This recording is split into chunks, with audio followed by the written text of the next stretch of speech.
Hello again, everybody. Here for the second live of 2022. Super exciting. Happy to be with you guys again. Again, like always, can you guys please let me know if you can hear me, if you can see me, all those good things. It looks like everything is good on my side, but I just want to make sure. And as always, please comment in the comment box, say hello, tell me where you're from. I would love to see who I have on here today. I'll give it a couple of minutes just to kind of see who joins and all that good stuff. I hope everybody's 2022 is going well so far. I know that we are, still in some crazy times, but we do with it what we can. Brandon, thank you for letting me know, man. I appreciate it. Let's see. Hello from the UK. Candice, hello. Barlene, hello. Patu, hello. From New Zealand. From South Africa, blessing. Nice to see you. Saudi Arabia, Regina, hello. Good to see you. Andy, what's up, my man? Johnson. Eileen, hello again.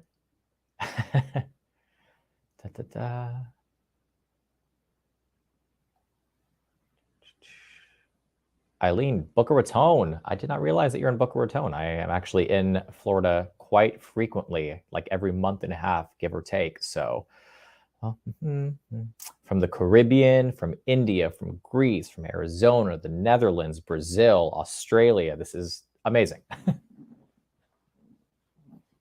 Hello. Heidi, hello.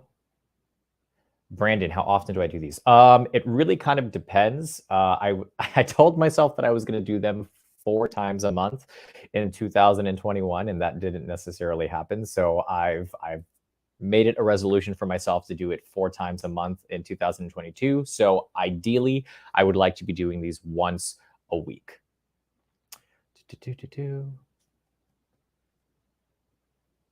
Eileen, do I do in-person coaching? Usually everything is virtual, online, but obviously if I am in the same city, the same town as a client of mine that I've been working with for a period of time, absolutely, I have no problem sitting down, grabbing a coffee and having a coaching session in person. I think that's pretty amazing to be able to do. Anna,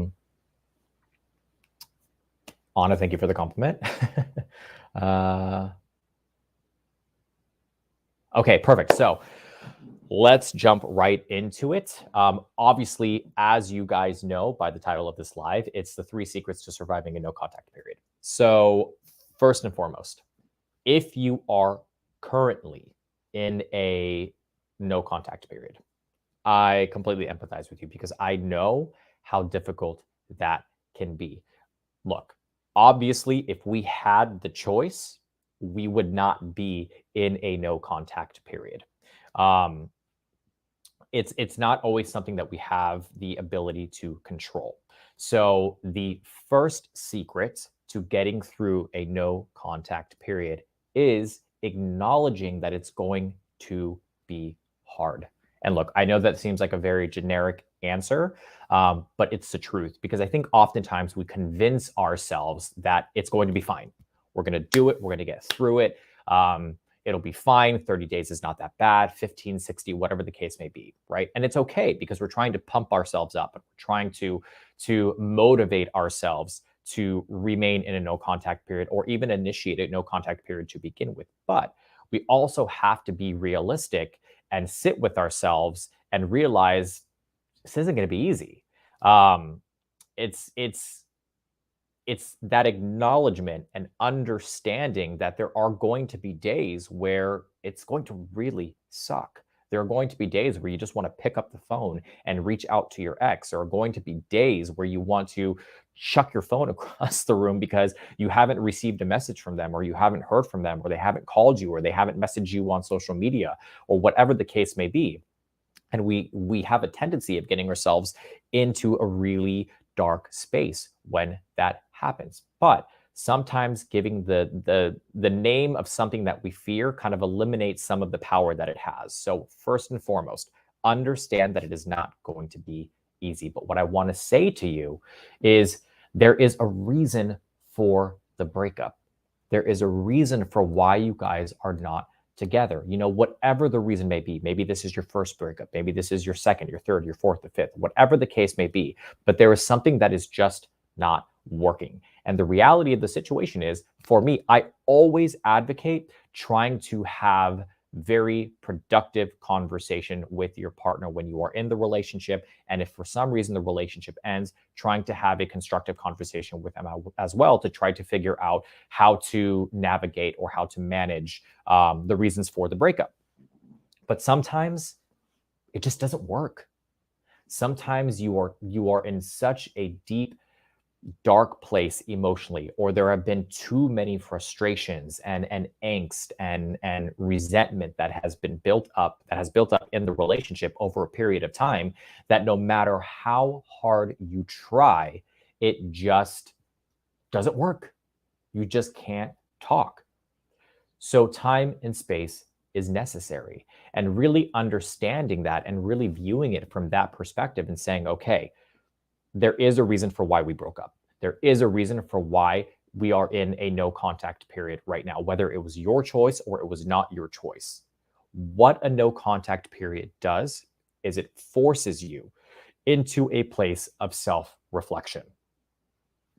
And as much as it may hurt and as much as it may suck, it is incredibly important to understand the root of why we are in a no contact period. And look, at the end of the day, if you cannot manage it, right? If you cannot manage the no contact because you feel like you are just dying inside and you need to be in contact with your ex because that is the only way that you are going to find any semblance of happiness, that's something to think about. That attachment to your ex, to your partner, that codependency that's formed, that very anxious way is something that may have contributed to the breakdown of the relationship in the first place, right? You lost your sense of self. You lost your self identity. You invested a majority of who you are into the relationship and into that other person. And somewhere along the way, that may have potentially become suffocating. Somewhere along the way, that may have made that individual feel like they no longer had autonomy or had their own independence or the ability to really do the things that they want to do. So again, the first thing to recognize and realize is that the process is going to suck, but it's serving a greater purpose. We have to also take a look at the long term. Short-term goals are fantastic in that moment, but we're also looking for the long term, right? Because we can give you a 1, 2, 3, 4, 5 step. This is how it's going to work, right? This is how you can get your ex back. But what I tell my clients all the time is, sure, I can give those to you on a silver platter and say, follow these steps. But what really counts and what really matters is your ability to maintain and sustain the relationship in the long term. Because what is the point of getting your ex back and achieving that short-term goal if you don't have a vision of the long term? Because then you're just, flying by the seat of your pants. And that's probably what got you into trouble in the first place. That level of disconnect, that subconscious way of thinking and not being focused on what is in front of you or at hand. The second part of this, and this is something a little bit more, logistical, and it's you got to create a schedule for yourself. When you are in a no contact period, your enemy is downtime. Your enemy is having multiple hours throughout the day where you just have time to sit and think. And look, sitting and thinking is inevitable, right? We are human beings. We have a brain. We are hardwired to think. You can't avoid it, but you can reduce the amount of downtime that you have in your day so that you are not thinking as much. And there are differences between healthy distractions and unhealthy distractions. And what I am advising or recommending is try to create a schedule for yourself filled with healthy, activities. So whether that be you going on outings, hanging out with friends, Investing more time in work. What are your visions and your goals for 2022? What do you want to achieve for yourself?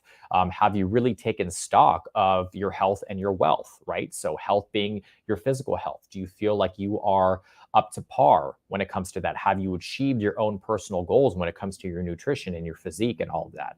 Have you achieved your personal goals when it comes to your finances and what you want to achieve for yourself and what you would potentially want to achieve when building a family? These are all things that you can start to think about and start to really focus on during this period.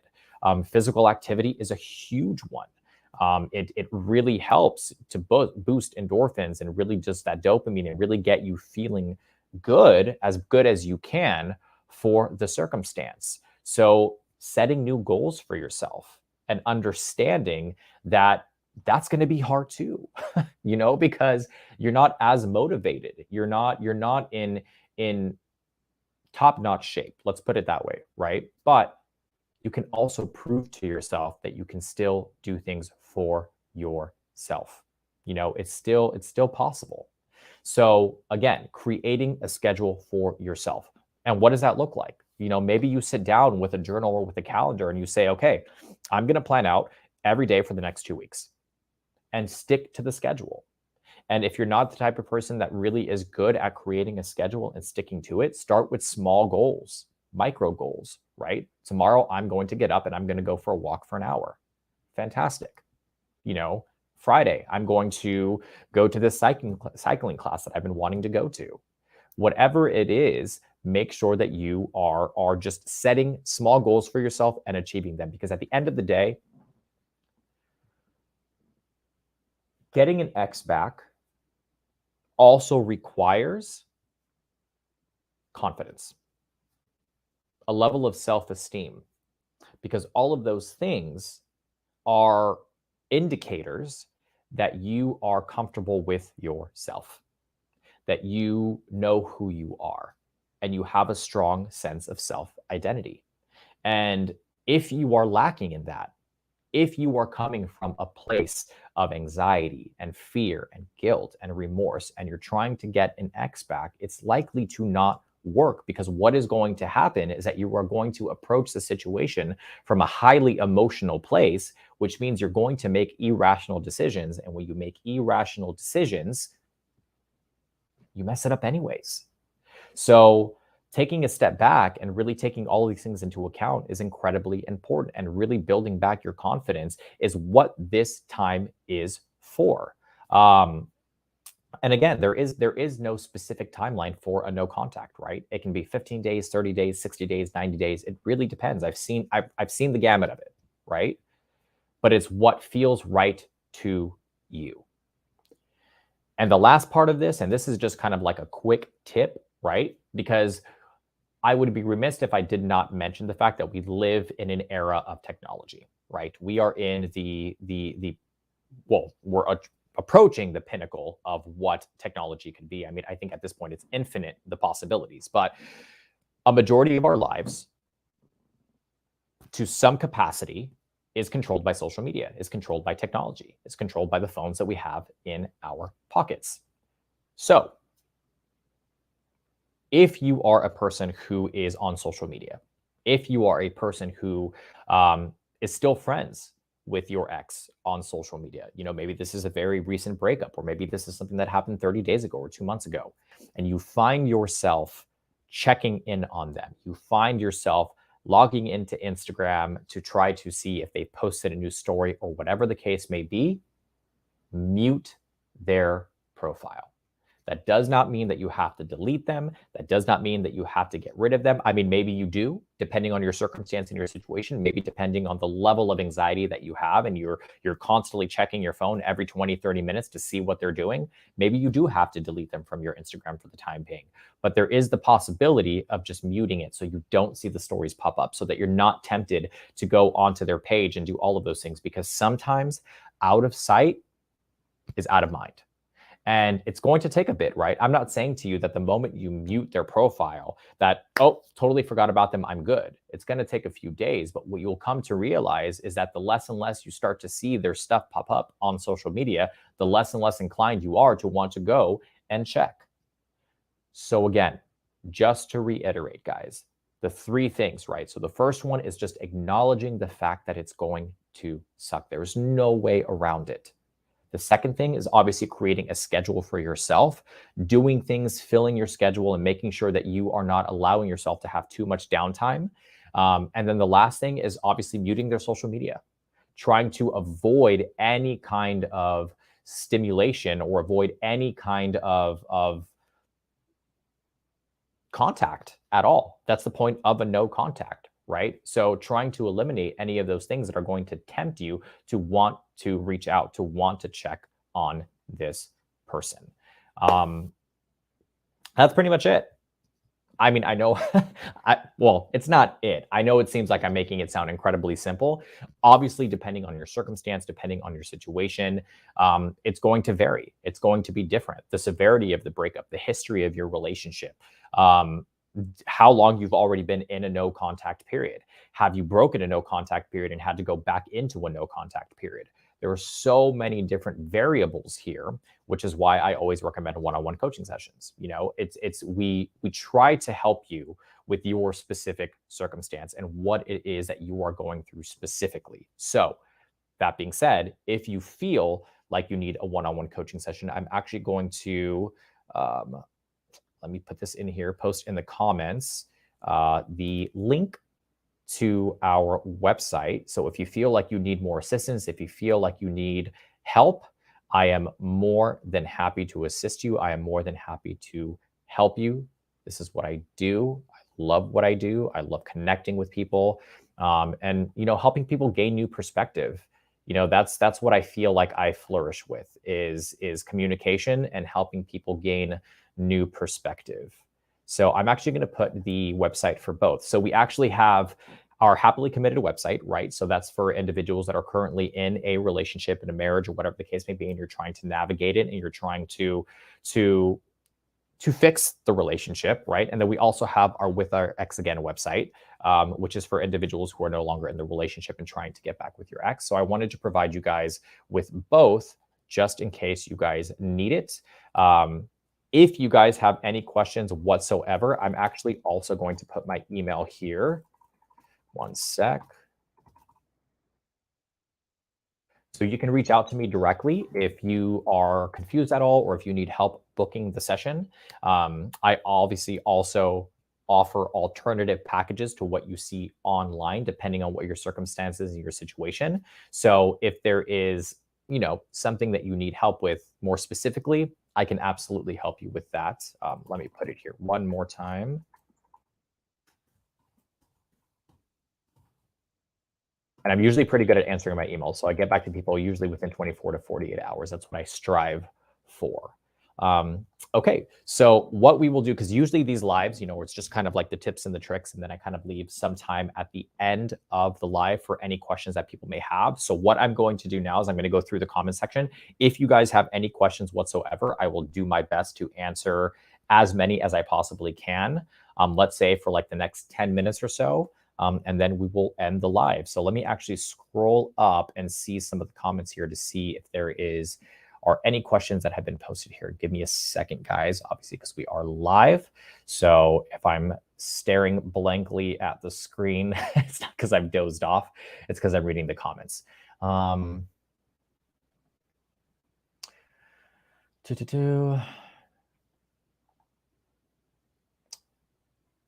Deep Poetic Society. Should I remain friends with a long distance ex, or should I text her to let her know that I'm interested in reconciliation and nothing more?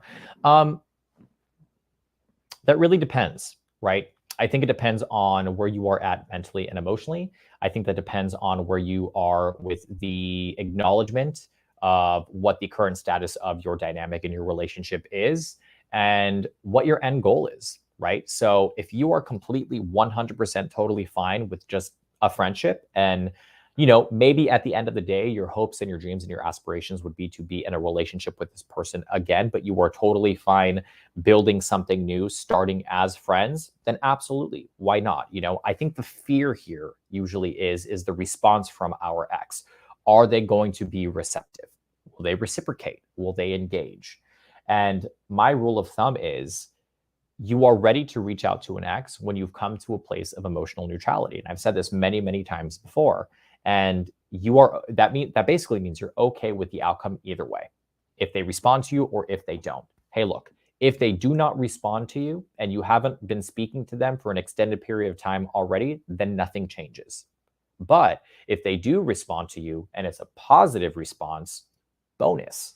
There is the potential and the opportunity to reconnect and to establish a new relationship and a new dynamic. So for me, I would say absolutely go for it if you feel like you are emotionally in a place that you can handle that. Let's see. Brittany, what do I do if he contacts but is hot and cold? So this one is an interesting one and actually one that I see quite often. So if your ex is contacting you, right? There's a multitude of different reasons for why they may be contacting you.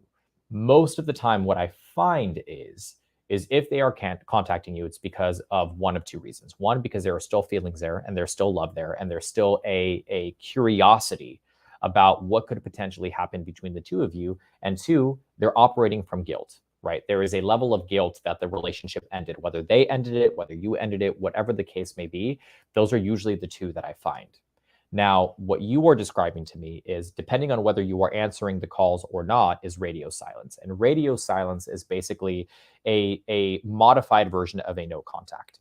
A no contact is when you are not speaking to your ex at all, right? So no matter how many times they call, they text, whatever the case may be, you have completely cut yourself off from this individual, with the exception of life or death situations or anything that has to do with lifestyle. And what I mean by that, or livelihood.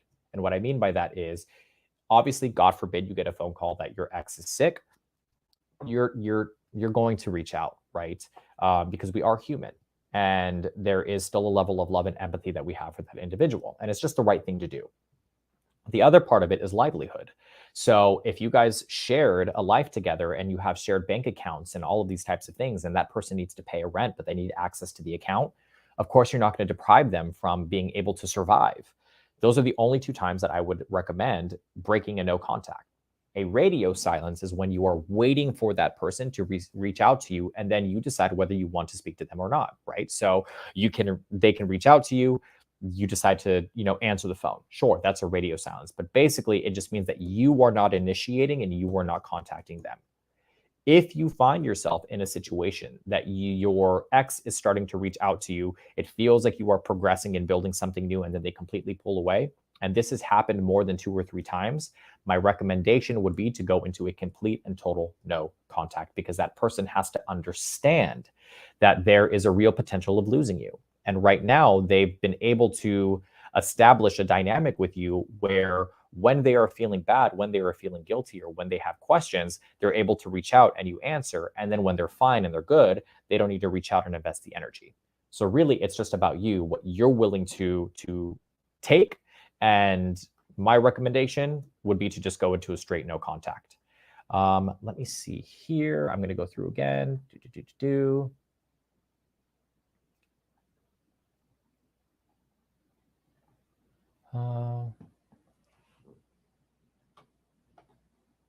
So Magda, why shouldn't we check social media even if we keep with no contact? Oftentimes, what I have found is that if you are checking their social media, it is because you are trying to keep tabs on them. And if you are trying to keep tabs on them, that means that your focus is in the wrong place. You should be focusing on yourself. You should be focusing on the things that you need. You should be focusing on healing. You should be focusing on becoming a little bit more introspective and reflective and really understanding the reasons for why the relationship ended. If you are hyper focused on what they are doing, if you are hyper focused on social media, it's really because you're looking for something. You're looking for something to hold on to and say, oh, this is the reason for why we broke up, or oh my gosh, they've moved on. What do I do?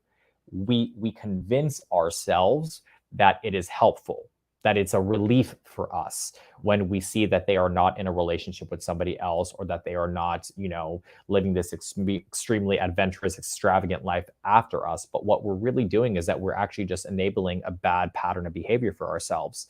And we are trying to remove ourselves from doing that. So I hope that answers your question. Let's see.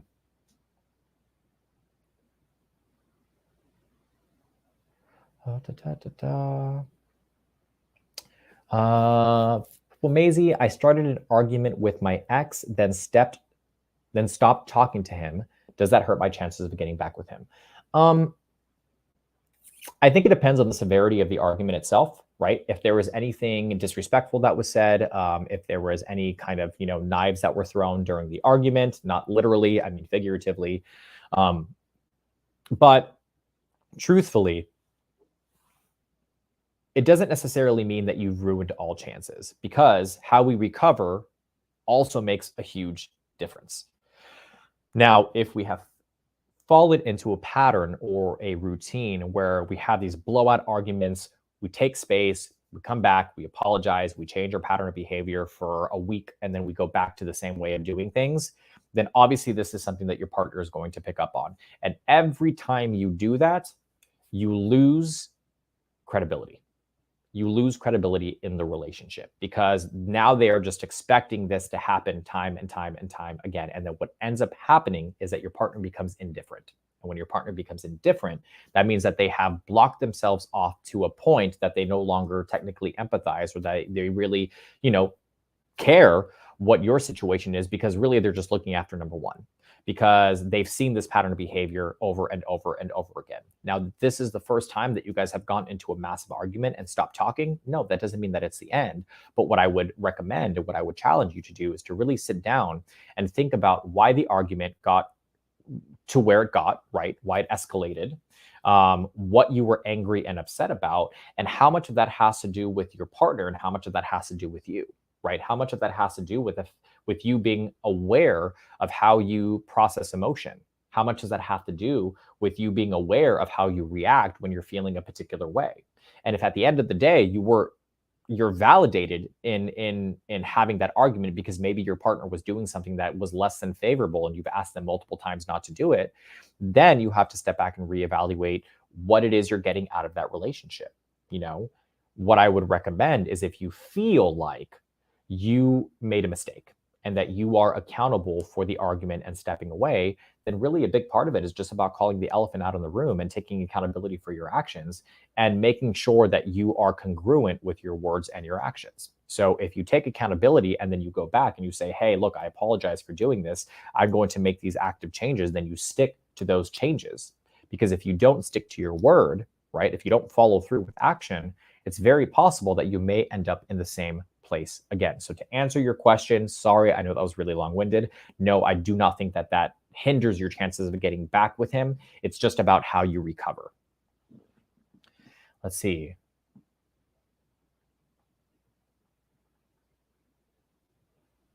Hi, what if you are co-parenting? I feel bad and guilty. Okay, look. This one is a really complex situation, particularly when there are kids involved, right? Because one of the major things that we want to make sure is that we are not affecting the kids negatively, and that we are not involving the kids in what you are going through in your relationship. The fact of the matter is that in these types of circumstances, I don't always advise no contact.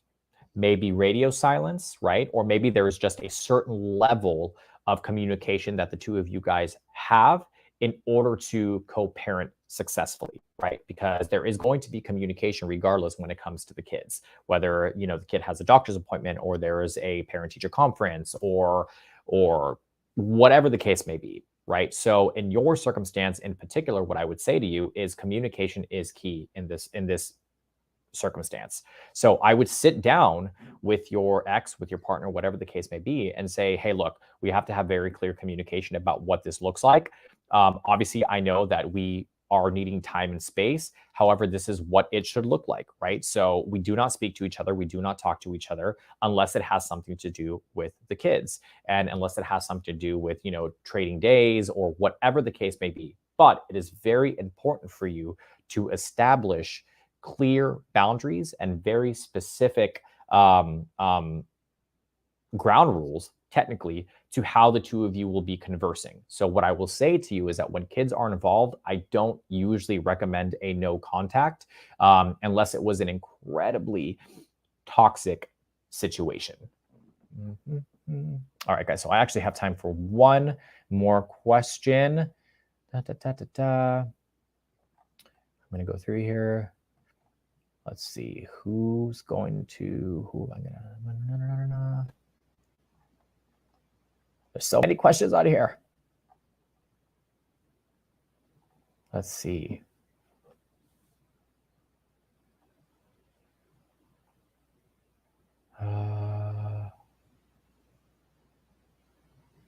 So Carla, what if my ex said there is no turning back from the breakup and has blocked me from everything? Okay, so I know how difficult this can be. And look, the reality of the situation is that we have to respect what our partner or what our ex is asking of us. So if they are telling you, hey, look, there's no going back from this, and they block you and they do all of those things, then you just have to let it go for the time being. You just have to allow that person to heal. And sometimes it's just about letting the dust settle. And as difficult as that may be, as hard as it may be to let that happen, because we have all this anxiety and we have all these things that we want to make up for. We want to tell them we're sorry, and we want to just try to, convince them that we are the right choice for them. Sometimes doing that actually results in us pushing them further and further and further away. So respecting that person's wishes, respecting their boundaries, that sometimes speaks volumes compared to trying to,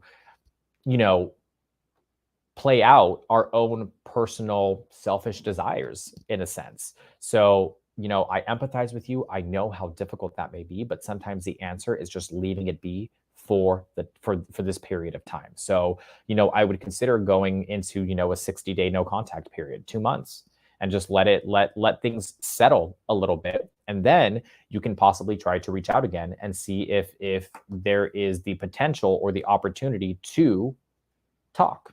I've seen many circumstances in which people have been blocked from social media, and then a month or two later, they're unblocked. So, it's not about assuming the worst and thinking catastrophically. It's just about taking account of your moment, of the present moment, and what needs to be done now, which is give that person time and space. All right, guys. So one more time, I'm going to put my email in here. So if you guys have any questions, you guys can reach out to me directly. Like I said, I offer different coaching packages if it's something that you feel like you need. Obviously, if you guys are watching our YouTubes, we're uploading videos all the time on there. Let me take a look. Here we go. All right, so I have put my email there for you guys. Again, it's a pleasure seeing you guys again. I will be here next week again. Be on the lookout for the email telling you what that topic is going to be. And usually how I do, I leave some time towards the end of the live to answer some questions. What I am thinking about doing is probably once a month, I will hold like a roundtable discussion, or I'll just, or just be kind of like just like this, where I'll basically just come on here and just answer questions. That's all I'll do. So it's not going to be a specific topic. It's just going to be, ask Danny whatever it is that you need to ask him. I know I'm referring to myself in the third person, which is a little bit weird, but just go with it. Ask me any questions that you may have, and then I will answer them. If this is something that you guys would like to see, please leave a comment here and let me know if that's something that you would like. Leave comments on our YouTube, on our Facebook, whatever the case may be. If we gain traction on that, if I see that people really want that, I'm more than willing to do that.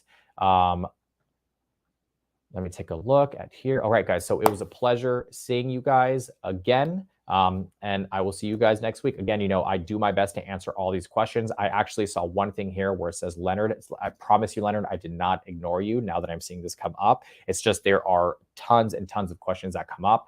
My suggestion to you, my man, is come to the next live next week. And if I see you on here, I promise you I will answer your question. Look, I know that we are all in a place. Look, if you're coming to this live, it's because you're in a place of needing help and needing questions answered. But I can't answer every single question, but I promise you, my man, you also have my email. So if you need that question answered like right away, you have my email, man. Shoot me an email, and I'm more than happy to have a discussion with you that way as well, so that you don't feel like you didn't get your question answered. All right, guys, it was good to see you, and I will see you guys later.